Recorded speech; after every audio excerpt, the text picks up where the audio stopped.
Olá e bem-vindo a este vídeo no qual vamos tentar analisar o acidente do avião da Air India. Um acidente ocorrido há um mês. E para isso vamos conversar com meu amigo Gilles Gillard. Gilles, olá. Olá, Xavier Teitelman, controlador aéreo na Marinha, hoje controlador na aviação civil.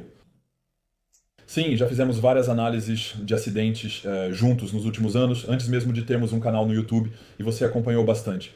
O acidente da Air India, isso mesmo, é verdade, é verdade.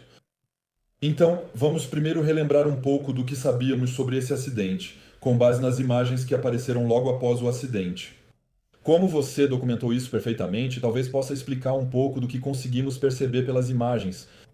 Então, vimos várias coisas rapidamente no início, mas que suscitavam muitas dúvidas. Saber como um avião na decolagem podia perder a potência nos dois motores ao mesmo tempo, porque perder um motor na decolagem pode acontecer, mas os dois motores, colisões com aves já aconteceram. Mas ali nada disso foi considerado, então realmente havia grandes questões em aberto. Porque no começo a gente tem imagens, ilustrações e uma convicção. É que os motores não foram capazes de fornecer o impulso necessário para a decolagem. Ou seja, durante a subida inicial não houve recolhimento do trem de pouso. Logo no início, dá para ver pela poeira que se levanta, dá para perceber que ainda há empuxo no momento em que ele sai do chão. A dúvida se os flaps estavam na configuração ideal para decolar na velocidade adequada, o que pode ter contribuído para o acidente. Mas de qualquer forma, uma vez que ele ganhou algumas centenas de pés de altitude, ele mantém a posição elevada, parece ter pouca potência e vai continuar assim, com a posição para cima. E a única informação que temos nesse momento é que os pilotos anunciaram pelo rádio que não tinham mais potência. É mais ou menos isso.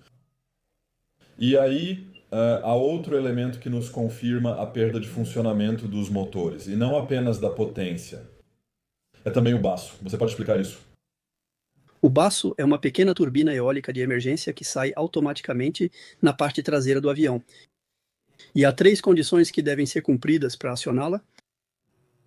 Ou há uma perda total de alimentação elétrica, isto é, os dois geradores ligados aos motores não fornecem mais eletricidade. Ou não há mais alimentação hidráulica. E, novamente, são as bombas conectadas ao motor que não fornecem mais hidráulico. A terceira possibilidade é perdermos ambos os motores, depois a opção de ativação manual. Surpreendentemente, como veremos no relatório publicado ontem, ela é acionada extremamente cedo. Esse é um detalhe que talvez não tenhamos discutido o suficiente. Sabíamos que ela foi acionada com o avião no ar, mas o momento exato era desconhecido. Uma foto no relatório preliminar mostra que a aeronave foi acionada quando estava a apenas 100 ou 200 pés de altura. Então, ela foi acionada muito, muito cedo, né? O que significa que a perda dos dois motores visivelmente aconteceu, ao que tudo indica, muito rapidamente após a decolagem. Ainda não é exatamente isso, porque o relatório não é preciso o suficiente sobre esse ponto por enquanto. Isso nos confirma, mesmo assim, que antes mesmo de recolher o trem de pouso, já não havia mais a hidráulica necessária. Os motores não estavam apenas com empuxo reduzido, eles já nem geravam mais eletricidade ou pressão hidráulica. Daí a saída da rata, reconhecida pelo barulho em outros vídeos. Então, a gente tem vários elementos que alimentam essa ideia de que não havia empuxo. E aí, todo mundo se faz a pergunta dupla. Sem motor, como você disse, se fosse uma contaminação no combustível, outros aviões também teriam sido afetados. Se fossem pássaros, a gente teria visto. Além disso, geralmente sai fumaça quando isso ocorre em motores grandes como esses. É extremamente difícil fazer um motor de um dos maiores aviões do mundo parar de funcionar. Então, as opções eram ou um problema de software, porque não há peças mecânicas em comum, até mesmo os tanques, há várias saídas dos tanques, não tem um cano que pode quebrar e parar de alimentar os motores. Né? Vamos ligar de novo então, vamos realmente chegar a esse relatório que foi publicado ontem, que à primeira vista parece incriminar. Mais um erro humano do que um problema material ou mecânico. Por isso, as ações da Boeing caíram 2%. O resultado é que, basicamente, as análises indicam que a culpa será mais dos pilotos do que da Boeing. Embora a investigação definitiva só saia em um ano, Há um, há um elemento que é absolutamente crucial, que é a alimentação de um avião, como você acabou de dizer. Basicamente, a gasolina que vai dos tanques para os motores é controlada por dois interruptores. Então, na verdade, são interruptores, esses interruptores que podem estar no modo alimentar ou não alimentar. E aí, a princípio, de acordo com as caixas pretas, que mais uma vez são caixas pretas de nova geração, é isso. Exatamente, como eu disse, não estamos lidando com os conjuntos aos quais estamos acostumados, né? Ou seja, de um lado um Cockpit Voice Recorder e do outro um Flight Data Recorder. Aqui é preciso saber que esses conceitos de Cockpit Voice Recorder e Flight Data Recorder estão fundidos em uma única caixa preta, que hoje chamamos de gravador de voo aerotransportado aprimorado, que significa gravador de voo aerotransportado aprimorado. Encontraremos duas caixas pretas que gravarão as mesmas informações, ou seja, o som na cabine de comando e os parâmetros da aeronave, uma na traseira e outra na dianteira do avião. Eles recuperaram as duas caixas pretas. Eles perceberam que a caixa preta traseira, mesmo estando na parte mais preservada, estava mais danificada do que a da frente. Até agora, só foi possível extrair os dados da caixa preta localizada na parte frontal da aeronave. E eles... De qualquer forma, começaram no final de junho, né, o que é bem recente em relação ao... Sim, o NTSB aparentemente conseguiu recuperar isso. E para a segunda, é necessário verificar algumas conexões antes de poder conectá-las, para evitar, né, quando formos conectá-las, perder os dados. No momento, só temos os dados da caixa preta dianteira do modelo 787, que é a mais relevante. Por quê? Porque há uma diferença entre as duas. Na caixa preta traseira, há uma alimentação que é normal. Ou seja, enquanto pelo menos um dos geradores dos motores estiver funcionando, a caixa preta grava. O problema é que quando não há mais motores, não há mais gerador alimentando essa caixa preta, então a partir desse momento não há mais nada. Por outro lado, a que fica na frente tem uma pequena particularidade. Ela possui uma alimentação autônoma que continuará registrando os dados mesmo se perdermos os dois geradores dos motores. Então isso é interessante. Mas há um detalhe que não mencionamos sobre onde quero chegar. É que não é porque a caixa preta está alimentada que todos os parâmetros chegam até a caixa preta. Pode haver alguns parâmetros que precisaremos revisar e há um em particular que é interessante observar. É notar a diferença entre o que foi observado no local do acidente quanto à posição das alavancas de potência. No relatório, temos a imagem do bloco das alavancas de potência com a posição dos controles de combustível e vemos que a alavanca de potência está na posição de marcha lenta. Exceto que a caixa preta, registrada na frente, é autônoma com sua própria bateria. O relatório indica que, até o impacto, as alavancas de potência estavam no modo de decolagem. Ou seja, há uma diferença entre o que a caixa preta registrou e o que se observa quando se recuperam os destroços do avião. Então surge a questão que os investigadores terão que responder. Encontraram as alavancas dos manetes de potência em marcha lenta? Por dois motivos, ou porque os pilotos colocaram as alavancas na posição de marcha lenta, porque no procedimento, né, na lista de verificação de religamento, elas devem estar em marcha lenta. Ou então que foi o impacto que recuou a posição das alavancas dos gases. Isso, no momento, não podemos responder. Em todo caso, o elemento central crucial desse relatório é que os famosos interruptores de alimentação, eles estão fisicamente localizados e escrevem isso claramente no relatório. Eles estão fisicamente na posição desligado, não há alimentação, e isso está registrado. Quando encontrados no bloco, eles estão na posição ligado, pois tentaram religar por trás, e então os colocaram de volta nessa posição. Mas sabemos que fisicamente esses botões foram para a posição desligado e isso levanta questões e... Isso está registrado. E então, a gente sabe até o momento exato em que foi para o desligado. Entre o desligamento dos dois motores, há uma diferença de 1 segundo. E se olharmos os procedimentos? Quando assistimos a vídeos com os pilotos desligando seu Boeing 787, vemos que leva mais ou menos 1 segundo entre desligar o motor 1 e o motor 2. Assim, a diferença de 1 segundo corresponde, de qualquer forma, ao tempo que um piloto leva para ajustar manualmente seus controles. Exatamente, só que na prática, quando você estiver em voo, quando for lidar com uma pane de motor, primeiro você não vai lidar com isso quando estiver a 100 ou 200 pés do solo. Os pilotos nunca vão lidar com isso, eles vão deixar o avião subir, vão esperar o avião se estabilizar, que eles tenham um controle do avião, e só depois vão começar a seguir os checklists. E aí isso vai levar tempo. Ou seja, eles vão primeiro lidar com um motor e depois com o segundo. Ou seja, você não poderia ter uma falha que afete os dois motores em 1 segundo, isso realmente. Porque é importante dizer que, mesmo que haja um incêndio em um motor pegando fogo ainda vai continuar gerando empuxo. Não vamos desligar instantaneamente. Primeiro, estabilizaremos e nivelaremos o avião para verificar se o segundo motor tem empuxo suficiente. Ou então alcançar uma altitude em que possamos começar a planar e fazer um voo planado. Quando se pousa na direção oposta ao usual, isso é chamado de pouso contra QFU. Mesmo com uma pane no motor, não se desliga instantaneamente desse jeito. No entanto, há a conversa que também está transcrita nesse relatório, na qual um dos dois pilotos diz ao outro: "Foi você que desativou, foi você que cortou." E ele responde: "Não, eu não fiz nada." O bom é que quando você analisa a frase, eu a retomarei brevemente no relatório. Como não temos claramente a frase que foi dita, isso realmente mudará as coisas. É uma frase indireta, que além disso ainda está em inglês. O que a gente não sabe é se a frase que está sendo relatada aqui na cabine foi dita em inglês. Ou então, será que ela foi dita no idioma local e nesse caso isso é uma tradução para o inglês? E então, atenção com a tradução. Lembro que no caso do megahertz 370, as primeiras comunicações que tínhamos, comunicações de rádio, eram comunicações que na verdade estavam em inglês. Na verdade, o primeiro roteiro que os malaios forneceram estava em malaio, e depois eles fizeram uma tradução do malaio para o inglês, o que faz com que não tivesse nada a ver com a conversa original em inglês. Então aí a gente... Não tem os diálogos exatos? Existem as mesmas incoerências ou intenção de manipulação dos textos entre o Egito e a França, também com o acidente egípcio. Recomendo que assista a este vídeo. Aqui não temos uma frase direta, desconhecemos a tradução. Então, o que exatamente eles dizem? Na verdade, o que eles dizem é que um dos pilotos é ouvido no Cockpit Voice Recorder perguntando ao outro se ele desligou. E o outro piloto responde: não, eu não fiz isso. Então, quando ele diz que desligou, está se referindo ao piloto ou à máquina? É uma boa pergunta, sim. É uma boa pergunta. A isso, por enquanto, não podemos responder.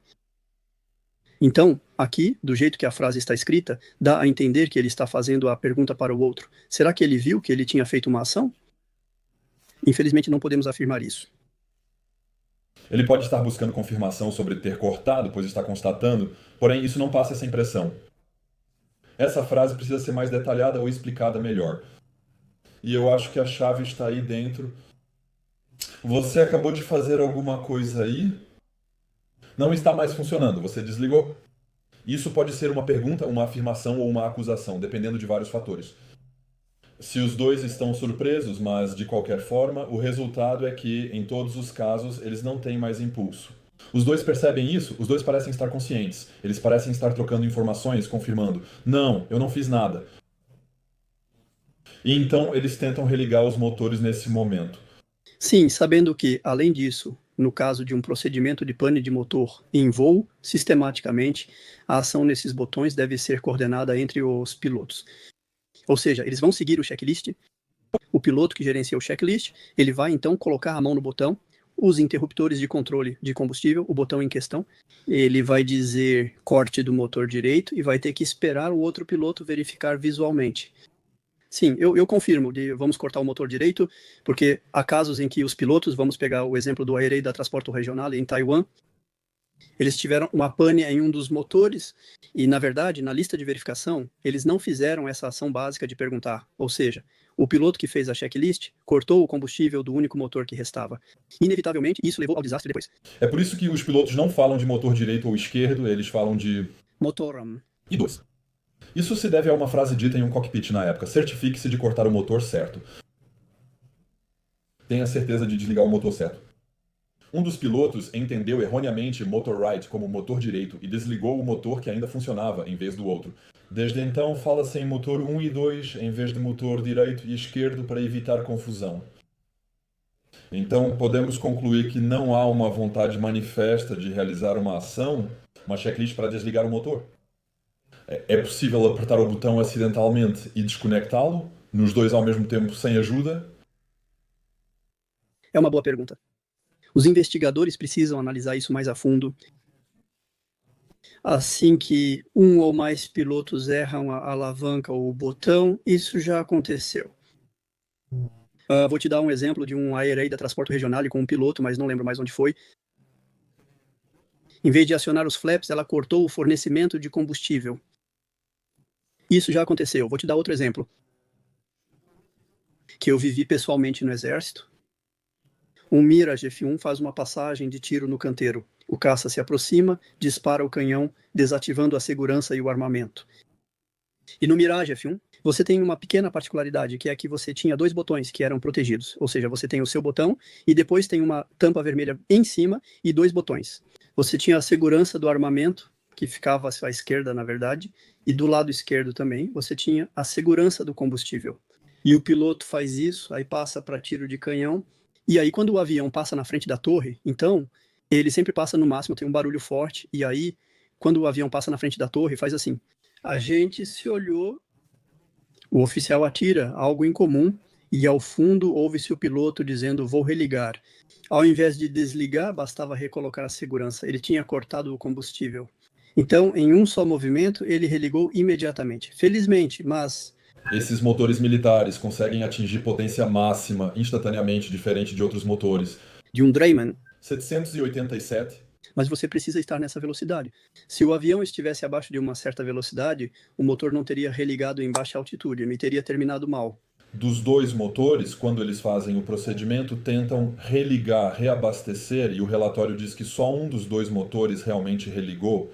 Além disso, para voltar ao aumento para 87... Porque achamos que um começou a reiniciar, o outro ainda estava em processo. Mas veja, esse tipo de motor ele tem muita inércia, né? Então leva tempo para ele recuperar a potência, para voltar a dar mais potência. Quando aconteceu já era tarde e baixo demais, impossível de evitar. Não conseguiam religar os motores. Eles tiveram, eu acho, 34 segundos entre a pane e o momento em que tocaram o solo. Seriam necessários pelo menos mais 30 segundos para que os motores gerassem empuxo suficiente para manter o avião em altitude estável. Depois também não se pode excluir um erro de manuseio completamente por descuido. Vou te dar mais um exemplo que vivi no Exército, com um Mirage F1. O avião decola em rins, bem inclinado, pois o segundo vem logo atrás para se juntar. E, na verdade, assim que o avião está subindo assim, eles apontam para o chão, ele acelera da torre pensando que vai cair. E, na verdade, o que aconteceu foi que o piloto que estava na frente tinha mãos grandes, mãos muito largas. E, na verdade, quando ele saiu da posição de aceleração total, quando ele tirou o PC, ele tinha um dedo que prendeu no comando de voo, que recolheu os flaps prematuramente, o que fez com que atrás o instrutor visse os flaps sendo recolhidos. Ele acelerou o avião, empurrando o manche, evitando perda de sustentação e recuperando o controle. Então, Palmi, passamos a apenas 2 ou 3 metros das árvores, quase sofrendo um acidente. Esse tipo de coisa pode acontecer. Um piloto também me contou um pequeno detalhe interessante que aconteceu. Então, eu não tenho o tipo de avião, não tenho a companhia, certo? E são os interruptores de controle de combustível. Para manuseá-los é preciso puxar o botão e depois movê-los. Ele acaba travando em uma posição bloqueada. O objetivo é evitar que com uma camiseta ou sem querer você possa puxar e cortá-los, ou a barra, exatamente. Mas e o botão? Mas ele trava em uma posição que talvez seja um pouco intermediária, na borda do travamento, e que na verdade não está completamente inserido. Isso será suficiente para enviar o combustível, porque enviou um comando, né? Você pode enviar o combustível, mas se as flores, o botão pode muito bem voltar para trás. Então, imagine que os 2 tenham sido mal colocados ao mesmo tempo e que ambos por acaso tenham sido tocados por pertencimento, posição, isso ainda me parece. Por que não? E se os pilotos estavam habituados a colocar os flaps em uma posição não ideal, por que não mudar? Eu sei que isso vai longe, mas não podemos excluir essa possibilidade. Ainda mais que agora é preciso puxar para voltar, está no limite. Era no sentido da inclinação para cortar, mas agora é o contrário, é preciso puxá-los para chegar à posição desligado. Vou te mostrar um pequeno detalhe que dá uma dica sobre isso, sobre a relação. É preciso saber que quando um avião acelera até a V1, que é a velocidade de decisão, o comandante manterá as mãos constantemente na alavanca de potência. Porque a decisão de interromper a decolagem é do comandante, então se aparecer algum problema, é o comandante quem decide. Mesmo que o copiloto esteja com as mãos na alavanca de potência durante a decolagem, ele vai puxá-la para trás, acionando a parada na pista. Se você olhar as velocidades que foram calculadas para a performance da aeronave, temos uma velocidade V de 153 nós, que é de 153 nós. A velocidade de referência de 155, nós tem apenas 2 nós de diferença, o que nos dá uma informação interessante. Isso significa que, na verdade, o avião tem pista de sobra para decolar, já que temos as velocidades V1 e velocidade de referência muito próximas. Ou seja, né, a gente autoriza o avião a ir praticamente até a velocidade de rotação para fazer sua interrupção de decolagem. Isso significa que mesmo a 155 nós, ele ainda poderia parar na pista. Mas por que eu insisto nesse pequeno detalhe? Porque o momento em que o comandante vai tirar a mão dos manetes, isso corresponde a um momento, o que, quase na rotação, no tempo em que ele tira as mãos, já estamos na velocidade de rotação, o avião continuará acelerando rapidamente. O corte dos botões ocorreu a 180 nós, uma velocidade muito alta. Depois disso, a posição da mão do comandante na alavanca de potência estava logo atrás da alavanca de potência, com certeza. Quando ele as remove puxando para trás, ele não esbarra nesses botões de controle de combustível. É uma possibilidade que me foi dita. Agora, quando vejo as velocidades, isso... Eu tenho... Também conversei com um médico-chefe, né? Enfim, um médico que me disse que há casos em que pessoas que têm um acidente vascular cerebral muito curto, muito pontual, podem perder a consciência de suas ações. Por 5 a 15 segundos. Existem vários casos em que um motorista atropela 4 ciclistas e depois não se lembra do ocorrido. E, no entanto, ele continuou dirigindo por 1 minuto. Ele não tem nenhuma lembrança física disso, porque ele teve uma crise epiléptica que não teve consequência depois. E ele me disse que, eventualmente, alguém que, por estar muito acostumado com essa lista de verificação, no momento em que o cérebro dele desliga, ele faz as 2 manobras sem perceber e depois ele recobra a consciência e para ele nada aconteceu, o que também é uma possibilidade. E é por isso que é importante ter pessoas que estejam saudáveis e que tenham um assunto médico importante. Absolutamente. Depois, esse é o tipo de coisa que você pode encontrar potencialmente em casos de hipóxia, se você tiver perda de pressurização em altitude, mas não ao... Depois... Se realmente houver um problema médico com um dos pilotos, acho que ele deve estar analisando isso. Existe essa possibilidade, mas também há outra possibilidade que eu não gosto. Mas é preciso dizer, será que não foi intencional também? No momento... Atualmente, não podemos dizer porque você corta as... No futuro, o controle muda. Agora é o pior momento, muito ruim, porque os motores nunca conseguirão reiniciar a tempo. Será que não há também uma pista sobre isso? Enfim, acho que ele realmente investigou sobre o assunto. Os pilotos estão... Bons, não há uma conclusão definitiva a tirar desse vídeo, já que não há uma resposta muito clara que possamos dar. Por outro lado, agora há inúmeras opções que podem explicar ou outras hipóteses. A gente quer acreditar que os interruptores estavam fisicamente na posição para não alimentar mais os motores com combustível. Seja de forma voluntária, por engano, uma manipulação, ato reflexo, seja o que for. Eu prendi a camiseta ou tirei minha mão no mesmo momento. Mas, de modo geral, o avião está em bom estado.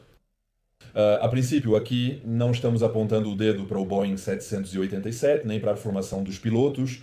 Se eles têm permissão para ir para a Inglaterra, é porque cumprem as exigências e treinaram no simulador de voo várias vezes por ano. Eles não são iniciantes, têm milhares de horas de voo. Estamos falando de pessoas experientes, mas hoje ainda fica um sentimento de algo inacabado. 1 mês para esse relatório preliminar que contém tão poucos elementos... Eu diria que eles certamente sabem mais do que revelaram aqui. E eles não querem que haja impacto jurídico e estão se protegendo para o futuro. Especialmente porque os americanos estão envolvidos, já que é um avião e fabricante de motores americanos. Mesmo que seja uma companhia indiana com um acidente na Índia, os americanos estão presentes. E que certamente também tem algo a dizer sobre a validação desse relatório. Porque eu lembro mais uma vez que há desacordos, por exemplo, entre o Egito e a França. O Egito faz um relatório falso e a França o denuncia como tal. Pronto, por tais motivos, achamos que aconteceu outra coisa e temos os elementos, já que as caixas pretas indicam tais informações. Ainda assim, existe uma comunalidade. Então, eventualmente, eles sabem e dão o mínimo para que a gente possa saber que basicamente não é a Boeing. Sim, já tem isso, tem isso. E depois tem outros elementos. Era sobre as caixas pretas, sobre os parâmetros que a gente tem. Alguns vão se perguntar se a posição que temos dos botões, se isso quer dizer que é a posição das válvulas que liberam o combustível. E então pode haver uma dúvida em relação a essas duas coisas. Eu queria esclarecer que nas caixas pretas os dois parâmetros são registrados independentemente. Sabemos a posição física dos botões, mas não se uma posição intermediária indica 0 desligado ou 1 ligado. Então sabemos se realmente estamos nessas posições físicas e nas válvulas. Isso não posso afirmar se temos uma posição progressiva. Na caixa preta teremos uma linha que subirá progressivamente. O estado de abertura da válvula ou se está fechado. Aberto, isso. Não saberia dizer, mas é necessário correlacionar essas duas informações. Se o botão estiver em cutoff, isso precisará estar correlacionado comigo, com a chegada de combustível e com a válvula sendo um parâmetro. Aqui está em gráficos, é preciso olhar na linha para ver a que isso corresponde. Sempre há um pequeno atraso entre a ordem e o comando, mas tudo isso será encontrado. Espero que incluam alguns desses gráficos no relatório final. Surpreende-me que, mesmo com os destroços, eles tentem explicar e confirmar o ocorrido. Mostram pedaços, caixas e destroços para validar ou refutar os registros da caixa preta. E, logicamente, um só já é suficiente. E o fato de terem colocado os botões em on. Eles estão na posição on hoje, mas isso não muda muita coisa. Mas, de fato, ele confirma que houve uma vontade ou uma tentativa de reinicializar os motores. Então, ele também mostra os destroços que foram encontrados em grande quantidade. Com um trabalho que parece realmente muito sério por parte dos indianos. E isso responde a outras perguntas que tínhamos, como, será que os flaps estavam realmente acionados? Não. No relatório, temos a foto da alavanca dos flaps, vemos que os flaps estavam claramente acionados, então no momento do impacto, os flaps ainda estavam acionados, o trem de pouso estava visivelmente abaixado, então eles não mexeram nisso. Eu tinha levantado uma questão sobre a posição do trem de pouso principal, pois gerava dúvidas. Será que, por não haver mais hidráulica, o trem volta para essa posição? Não sei, mas temos algumas respostas sobre certas coisas. Não tudo, mas teremos que aguardar o resultado da investigação completa. E o mesmo com a alavanca dos trens, a gente puxa, levanta, solta. As persianas têm pequenas ranhuras que requerem movimentos de subir e descer para avançar. Portanto, a posição não mudou com o impacto. Então, temos muitos elementos que permitem descartar algumas das hipóteses que você fez. Recomendo assistir aos seus vídeos sobre esse acidente. De forma geral, é uma bíblia. Vocês verão diversos assuntos sobre o megahertz, 310, etc. Mas há muitos elementos complementares que contradizem certos pontos e que nos permitem realmente focar nos pilotos. Infelizmente hoje. Gilles, obrigado a você, Xavier. Esperamos que vocês tenham gostado. Incluiremos vários links e comentários neste vídeo para que vocês possam conferir. Alguns procedimentos serão ilustrados no próprio vídeo. E também inscrevam-se no canal do Gilles. Vocês vão ver, é super interessante. Se você realmente é fã de questões tecnológicas aeronáuticas, aqui estamos no que há de mais avançado para analisar os relatórios. É bastante fascinante. E com assuntos sobre o controle aéreo, ainda mais. Com seu nome e o próximo assunto. Até breve. Até breve. Obrigado a todos, esperamos por isso.